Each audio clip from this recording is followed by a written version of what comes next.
Hi, I'm Maryann Davis. I'm the director of iSPARC, the Implementation Science and Practice Advances Research Center.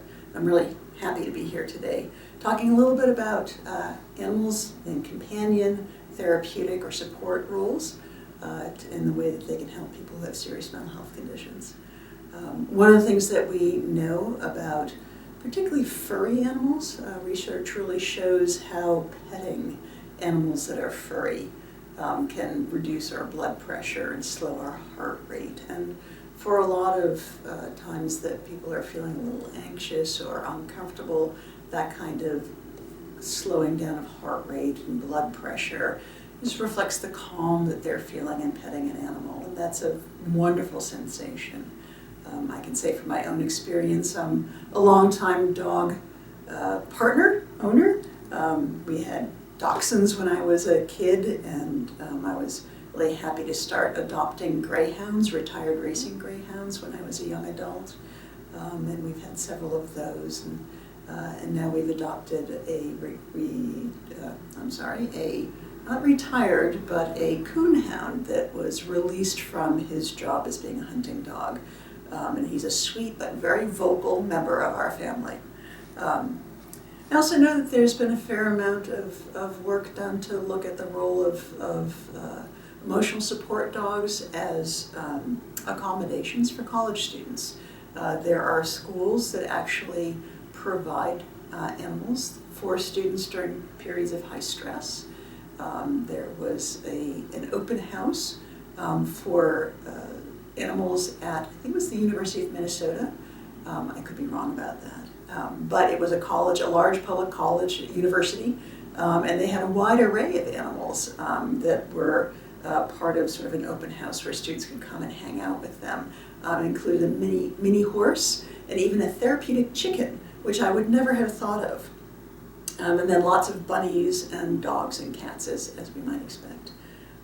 We do know that emotional support animals have a role to play in that both that they can be soothing and calming in their presence with people, but also for individuals who might be tempted to keep to themselves rather than get out in the world. Having an animal that needs to go outside, like a dog that needs to be walked, can be helpful in supporting that activity to go outside.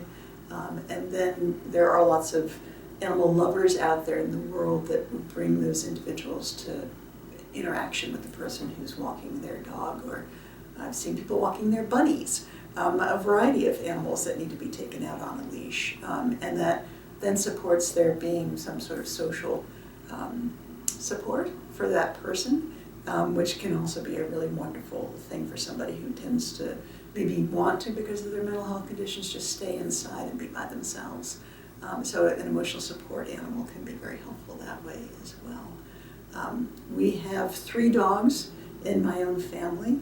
One is a miniature dachshund that lives with my 94-year-old mother, and she has a disability from having had a stroke 10 years ago, and she has said that getting her dog, who is formally called Katrina, but because of her 7-pound size we call Teeny, has been one of the most wonderful things in her life. And so she has this small dog that sits on her lap that she can pet. And then we have our coonhound, whose name is Merlin, because he's a magician in many ways, but part of that is escaping. But he's just a great companion and fun to have around. And then one of my daughters has an emotional support dog.